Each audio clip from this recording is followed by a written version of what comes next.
So isang magandang hapon po sa inyong lahat. Okay. So, John Ray Alomro po, your service.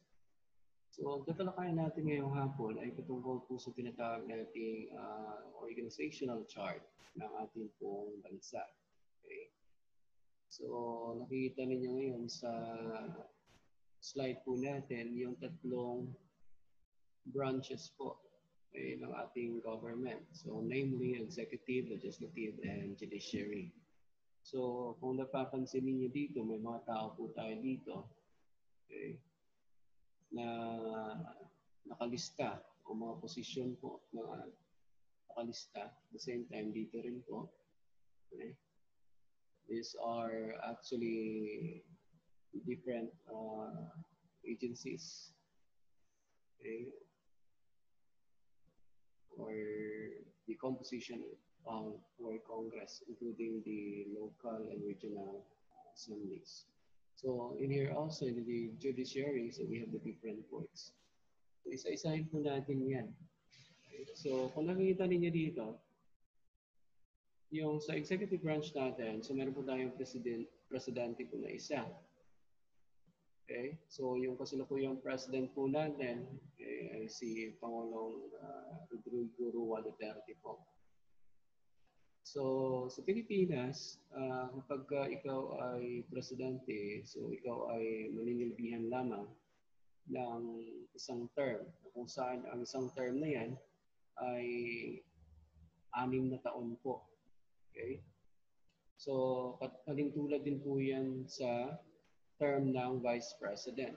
Okay? Kaso nga lang, ang Vice President po, pwede po siyang ma-re-elect for another 1 term. Okay? Nakasabi po yun sa batas natin na kung saan doon sinasabi na ang Vice President po ay pwede pong mag-serve for 2 consecutive terms. So, ibig sabihin, pag nanalo siya ulit, so pwede pa siyang mag-serve. Samantala, ang presidente natin, there will be no re-election for him or her. Okay? And then, sa executive branch din natin, so meron din tayo dito na mga cabinet post. Kaya yung different departments po natin. Kaya may iba-iba po yung mga secretary po sa kasalukuyan. So nagba-vary po ito kasi minsan nagkakaroon po ng abolition. Okay, na-abolish po kasi yung ibang mga departamento. Okay, yung iba naman, yung minsan may dumadagdag din. Okay, depende po sa need. Okay, so all the heads of the cabinet, we call them secretaries. Okay, just like the Secretary of DOH, Secretary of Department of Finance, the Secretary of Department of Budget and Management, Secretary of the DSWD, the DPWH, DAR, DA, Secretary of Energy, DENR. So those are the different cabinet posts. Okay, or persons involved in manning the different departments. Okay, so under the cabinet, of course, kung napapansin niyo dito, meron pong tinatawag nating direct line. So meaning, kapag mayroong direct line, so there is this what we call direct relations. Okay? So samantala dito, kung nakita nyo, yung cabinet po natin, hindi siya nakakonect sa regional governor, okay, ng autonomous region. It's mainly because autonomous nga siya. Okay? At saka wala pong direct na relation yung cabinet natin at the same time yung vice president po natin. Okay? But of course, if you are going to ask me, yung presidente ba mayroon? Yes, kasi overseer po siya. Okay? Ng lahat po ng mga entities po. Okay? Ahensya ng ating gobyerno. Okay? So, overall CR po siya. Okay? So autonomous region, mayroon po tayong dalawa. Of course, we have the BARM. Okay? And Cordillera Administrative Region. Okay, if I'm not mistaken. Diba? So, ang sa province naman natin po, so we have the governor. Okay, bawat probinsya po mayroon pong governor na inihalal. Okay? And then yung kasunod sa kanya ay yung vice governor, of course. Okay? 3 years lang po ito. Okay? Ang meron sila when it comes to the number of years ng paninilbihan. O yung one term nila equivalent sa 3 years. And then at the same time, yung mayor at saka vice mayor in the municipality or city, ganun din po. Okay? 3 years lang din po yung mayroon sila. Okay? And yung barangay captain, the same. Okay? So, ayan. So, yun po yung mga under po sa tinatawag nating executive branch ng ating bansa. So, pupunta na po tayo ngayon sa legislative o legislatibo. So, meron po tayong tinatawag na kongreso or congress. At yung congress po natin, meron po tayong dalawang houses dito. So, tinatawag natin siyang bicameral congress. Okay, pag sinasabi natin bicameral, so dalawa. Okay? Na kapulungan o bahay, of course. Okay? So yung una, of course, we have the Senate or the House of Senate. Ito po ay binubuo ng 24 na senador at ang kanilang leader po ay tinatawag nating Senate President. Samantala, yung kabila naman, ito po yung tinatawag nating House of Representatives. So minsan, mataas pa po dito yung number po ng members nito. Depende po kung mayroong newly created. Okay? O minsan, kapag nagkaroon na pag-abolish, so nababawasan din po ito. Okay? So ayan. So dito po sa House of Representatives, dito din po natin matatagpuan yung tinatawag nating party list.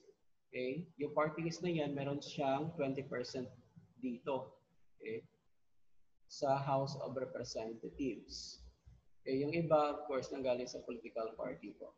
Okay? Ayan. So, say for example, dito sa Sultan Kudarat, mayroon po tayong dalawang distrito. So, ibig sabihin, dalawa din po dapat yung congressman natin. But of course, kapag sinasabi po natin ng congressman, okay, or congressman, yung mga senador po, pwede rin po natin tawagin ng mga congressmen because they are part of the Congress. Pero to be exact po, so we're using Senate, okay, or senator. Okay? Pero, pwede na ba natin talaga banggitin na sila din po ay mga kongresista din? Okay? Ayan. So, under the two houses, okay, the Senate and the House of Representatives, so we have now the regional Legislative Assembly for the Autonomous Region. So, dito po, meron po sila 24. Okay? Members. So, isa na po dyan yung speaker. Okay? And sa ating province naman, okay, we have the Provincial Assembly. Okay? So, ang head din po dito yung Vice Governor natin. Okay? So, siya po yung naatasan na maging head po ng session po nila. Okay? So, ganoon din po sa municipal or city, municipality or city. So, meron din po tayong tinatawag na municipal or city assembly. Okay? So, nagba-vary din po yan. So, ang head po dito ay yung vice mayor. Siya yung presiding officer. So, yung sa province naman, yung vice governor yung presiding officer. So, at the barangay, so ito lang po yung kaibahan kasi sa barangay, assembly natin, hindi po yung first kagawad ang presiding officer. Bagkos, yung mismong barangay captain po ang presiding officer po dito. Okay?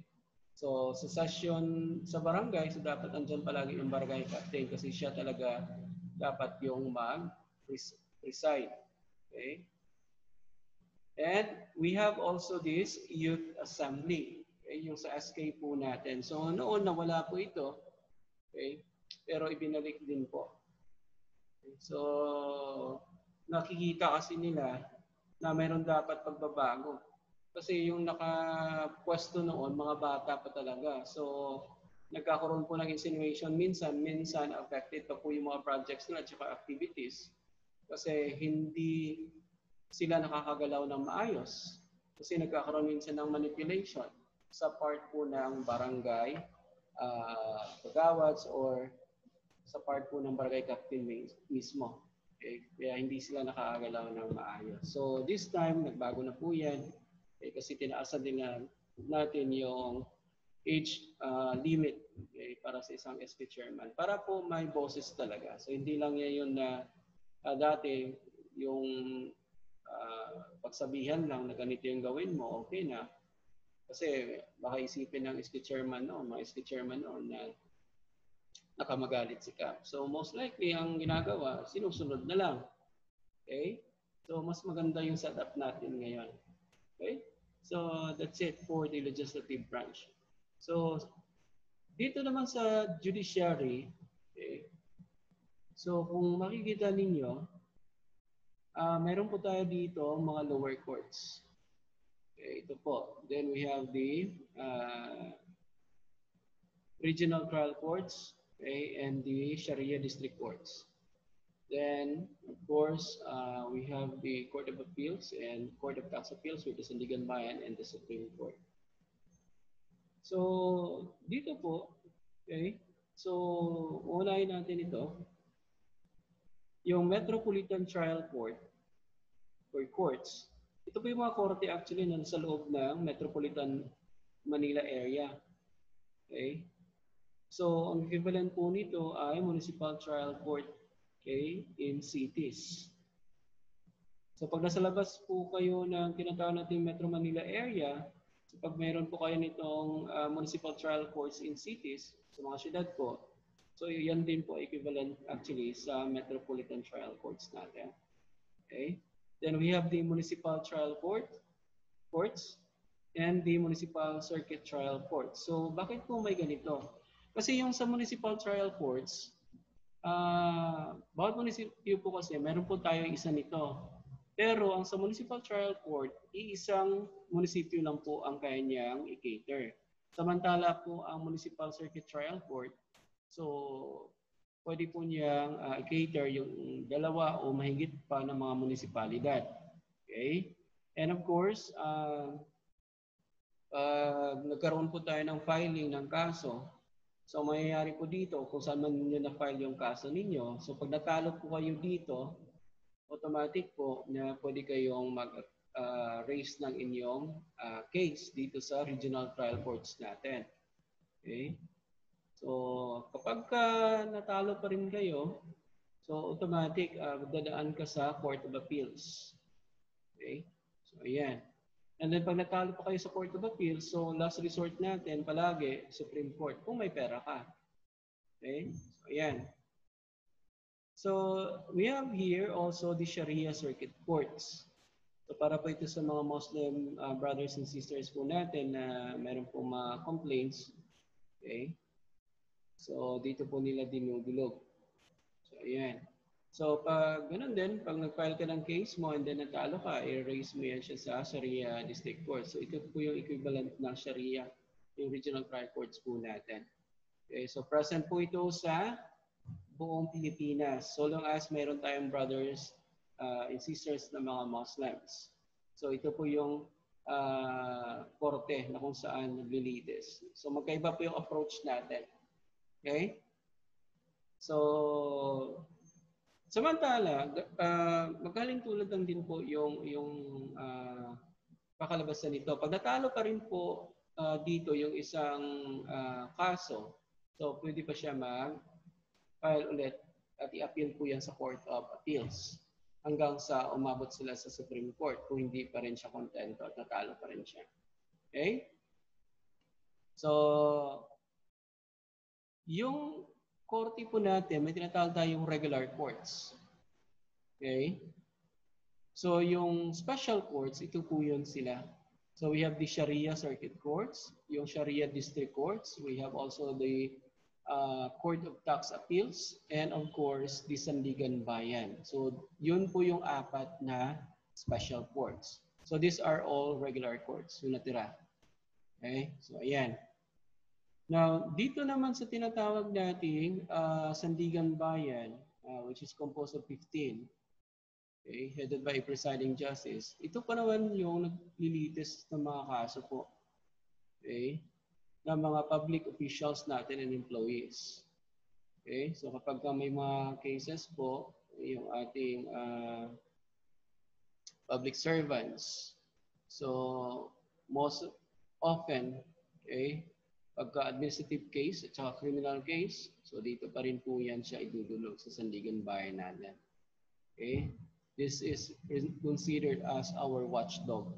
Okay? Yung Sandigan Bayan natin.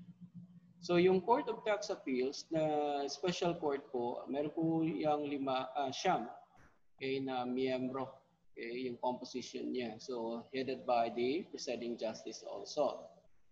So dito po, ito po ay special court, ito po ay dinudulugan ng mga tao, okay, especially yung government po natin, okay, doon sa mga mayroong kaso ng pandaraya, okay, regarding sa tax po nila. Okay. So kasi meron naman tayong ginagawa minsan na mga kababalaghan, kung paano tayo nakakaiwas, okay, na sa bayarin sa tax. Okay. So there are actually, I think, 7, okay, or 6 na ways to escape from taxation. Okay. So feel free to visit yung atin pong tinatawag na basic economics ng mga books. Okay? So, ayan. So, pag natalo ka pa rin dito, so for example, may kaso ka dahil sa tax evasion, so pag gusto mo siyang i-pursue para ma-clear yung name mo, so itutulog mo siya ngayon sa Supreme Court. Okay? So, yung Supreme Court po natin, yan na po yung final arbiter po natin. Okay? So, last resort na po yan. Pag matalo ka pa dito, so wala na. So, meron din pangyayari guys, especially pag ang kaso po ay patungkol po sa human rights violation. So, yung iba po, pag natatalo sila dito sa Supreme Court natin, so dumudulog po sila sa International Court of Justice. So, yung iba po ay nanalo po doon. Kasi minsan, of course, di natin maiiwasan na talagang talamak dito yung suhulan o yung bribe, okay, yung bribery activities natin. Okay, yung iba kasi ng mga court judges natin, hindi naman natin nilalahat, may mga tendencies talaga na magkakaroon sila ng mga corrupt practices. Okay, so ayan. So I just don't know how Duterte addressing this one this time. Okay, kasi ayaw niya talaga sa mga kurakot, okay, ng mga public servants. So, yun lamang po, okay, for this video. So, sana po may natutunan kayo. Please subscribe po. Okay, thank you.